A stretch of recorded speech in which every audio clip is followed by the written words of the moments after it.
we are going to start. Already I have 2 cups of all-purpose flour in my bowl. We're using 2 bowls with this recipe. I'm going to first do all of the dry ingredients. So I have 1 teaspoon of cinnamon, 1 teaspoon of nutmeg, and 1 teaspoon of allspice. Now, if you don't have the allspice or the nutmeg, then just go ahead and add 2 teaspoons of cinnamon. Go ahead and whisk that together. Then you're going to add your 1 teaspoon of baking soda, shake that in, and your 1/2 teaspoon of salt. And go ahead and whisk that all in. Now what we're gonna do is set this bowl aside and get with our wet ingredients. Now what we're gonna do is work on our wet ingredients. So I'm going to add 2 cups of sugar. This does use a lot of sugar, but this recipe also serves 16 to 20 people. So unlike a regular smaller cake, this is more of a larger because we're using the bundt pan.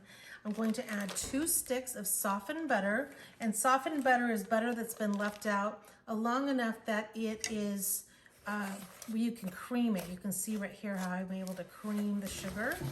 And you're just going to mix this together. You can use an electric mixer if you want, but it's not necessary. Now let's say you don't have a bundt pan. If you don't have a bundt pan, you can use 2 8-inch round pans and make a cake that way. So that's fine. All right, now this uses 4 eggs. So we're going to crack the eggs on the side. Dip it in, 2. And I like to use room temperature eggs so that it does not shock the butter into getting cold again, because we don't want that butter to curdle. And now we're going to mix that together. Now it's time to dice our apples. Now there's lots of variety of ways that you can dice your apples. You can use the apple core like this. You can peel the outside with a peeler. You can use an apple core. Some people peel their apples with just a knife and dice them up that way, whichever way that you want. What I'm gonna do on this one is I'm just going to use a peeler. I'm just gonna peel the apples. And once they're peeled, I'm going to dice them into small pieces. Now when it's all peeled, you can actually use then one of your apple cores and go ahead and go down. And now it will be easier to dice. And then with a knife, you're just going to cut and then dice them up in little pieces.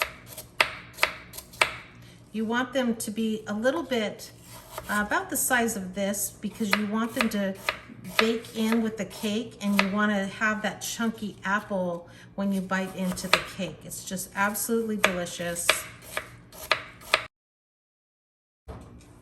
Now that all of my apples are cut, I'm adding them into my wet ingredients. I'm going to mix those really well. Just mix it in. And then we're going to add in the dry ingredients.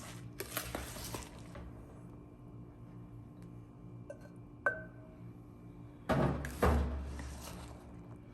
just kind of fold it so it doesn't pop out. Sometimes when I mix, all the flour comes flying out. But if you just fold it at first, dig down, bring it up, dig down, bring it up. And then once you've got it to the point where it's pretty mixed, got that little piece there, then you can do a little bit more. And what you need is a bundt pan. A bundt pan is just a beautiful pan like this. You can see, and what I did is I took some softened butter and I buttered it, and that way it'll pop out a little bit easier when it comes out of the oven. Going to preheat your oven to 350 degrees. It takes about 15 minutes to get it to that temperature. Usually your oven has a little beep that says, okay, it's ready. And we're gonna put this into our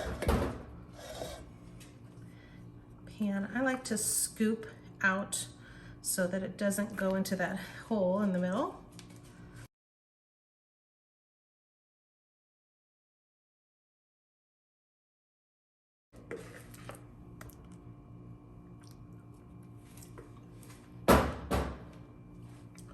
Now when it's all in, go ahead and just smooth it out so it's even.